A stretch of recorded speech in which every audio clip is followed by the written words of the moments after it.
भारत जो दुनिया का सबसे बड़ा लोकतंत्र है, पर हर लोकतंत्र के पीछे एक दोहरी कहानी होती है। एक कहानी जो हर नागरिक देखता है, चुनाव, नेता, भाषण और वादे।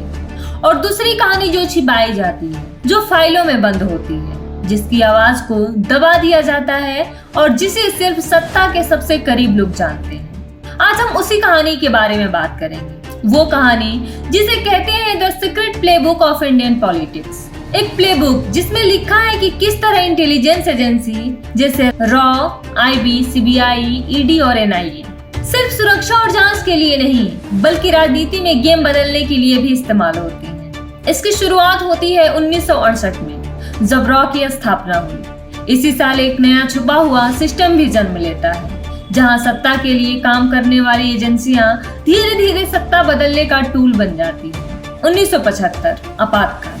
इंदिरा गांधी सरकार इंटेलिजेंस ब्यूरो का इस्तेमाल विपक्ष पर निगरानी रखने के लिए करती है। आईबी के अधिकारी रातों रात लिस्ट बनाते हैं और कौन सरकार के खिलाफ बोल रहा है, किसे गिरफ्तार करना है और किसका फोन टैप करना है। फिर 1990 आता है, हड़बड़ाता हुआ कोयला और भ्रष्टाचार का युग। सीबीआई को केस पैरट कहा गया, जिसके पिंजरे की चाबी सरकार की जेब में थी। 1998 पोखरण टेस्ट। रॉ और आईबी को पहली बार दिखाया जाता है कि एजेंसियों का उपयोग सुरक्षा के लिए भी हो सकता है, लेकिन राजनीतिक फायदे के बिना कुछ नहीं होता। वहीं 2014 का नया दौर। ईडी और सीबीआई देश के सबसे डरावने हथियार बन जाते हैं। ऑपोजिशन लीडर अचानक ईमानदार या भ्रष्ट नहीं होते।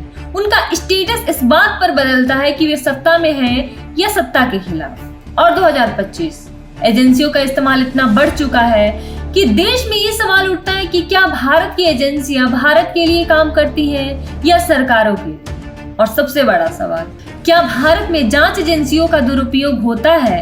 अगर हाँ, तो कौन करता है और कैसे?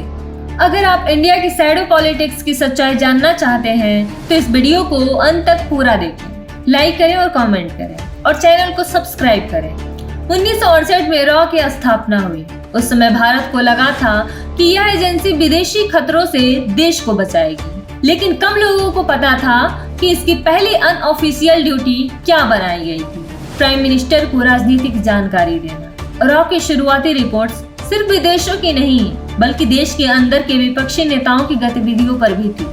इंदिरा गांधी के दौर में आईबी दो हिस्सों में बंट गया था, एक इंटरनल सिक्योरिटी और दूसरा पॉलिटिकल इंटेलिजेंस। पॉलिटिकल इंटेलिजेंस वही था जो विपक्ष के नेताओं की जासूसी करता था, किसे किससे मिलना है, किसकी ताकत बढ़ रही है, किस राज्य में सरकार गिर सकती है। 1975 इमरजेंसी में पूर्ण रूप से राजनीतिक हथियार बन जाता है। 1990 में देश में कोएलिशन पॉलिटिक्स का दौर चालू हुआ। सरकारें कमजोर थी और तभी सबसे ताकतवर बन गया CBI. CBI became the currency of survival. अगर सपोर्ट चाहिए तो केस बंद, अगर सरकार को खतरा है तो केस खोल दो।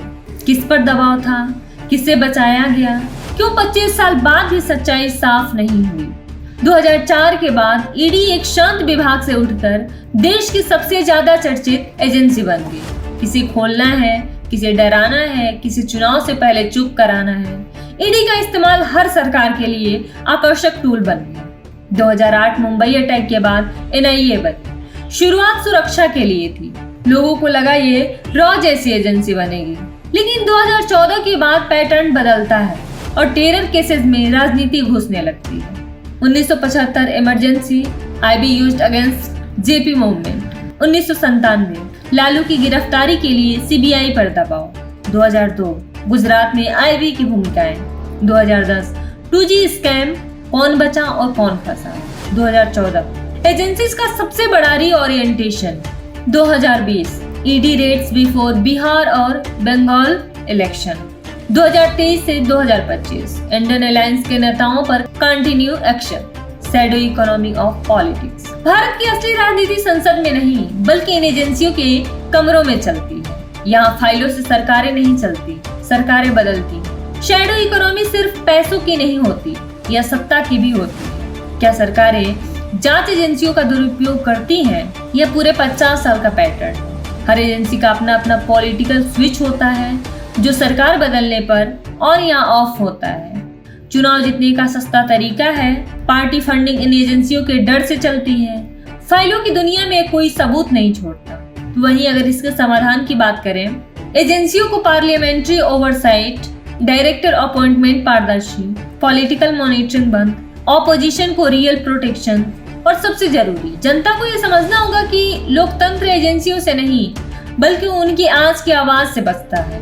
अगर सत्ता के पास रॉ है, अगर सरकार के पास आईबी है, अगर नेताओं के पास सीबीआई और ईडी है, तो जनता के पास सिर्फ एक चीज है, सच्चाई। इंडिया की एजेंसियां देश की सुरक्षा के लिए बनी थी, न कि राजनीति की सुरक्षा के लिए। तो दोस्तों, आपको ये जानकारी कैसा लगा कमेंट बॉक्स में कमेंट करके जरूर बताइए।